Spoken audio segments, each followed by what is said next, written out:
Dende primeira hora da mañá xa se podía observar a cola para entrar no recinto preparado no Paseo da Calzada para acoller o Mercado das Flores.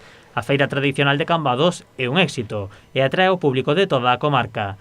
Para as 22 floreiras, a celebración do mercado é unha gran oportunidade, máis aínda neste ano, para vender as súas flores.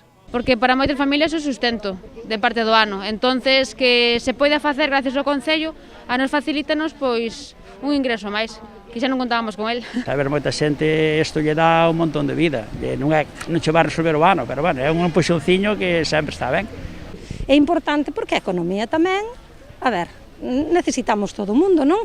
O Mercado das Flores de Cambados ofrece unha gran variedade de produtos. Sí, temos un invernadero na casa e plantámola para difuntos. Non nos dedicamos todo o ano a isto, solo para ahora.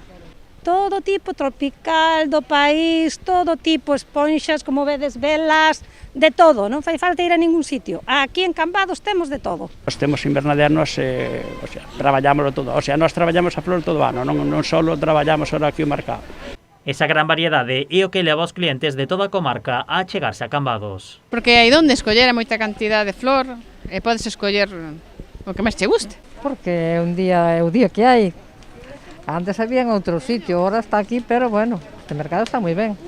Pois porque tes moita variedade, a ver, vas mirando e o que che guste, pois cómpralo. E tamén tes todo moito máis, como decirlo, amontonado no mesmo sitio, logo está ben. As flores véndense individualmente en ramos ou en centros. Nesta época, os máis solicitados son os centros para levar os seres queridos polo Día de Defuntos. Pois para levar a unha abuela, unhas flores bonitas que me usaron para poñerlle.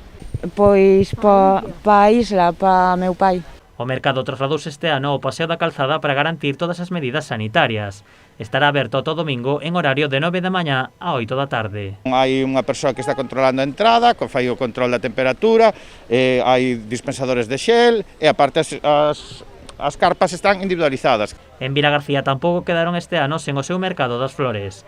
Na capital do Salnés trasladaron esta edición a peixería por motivos de seguridade e estará aberto en horario de 8 da mañá a 9 da noite.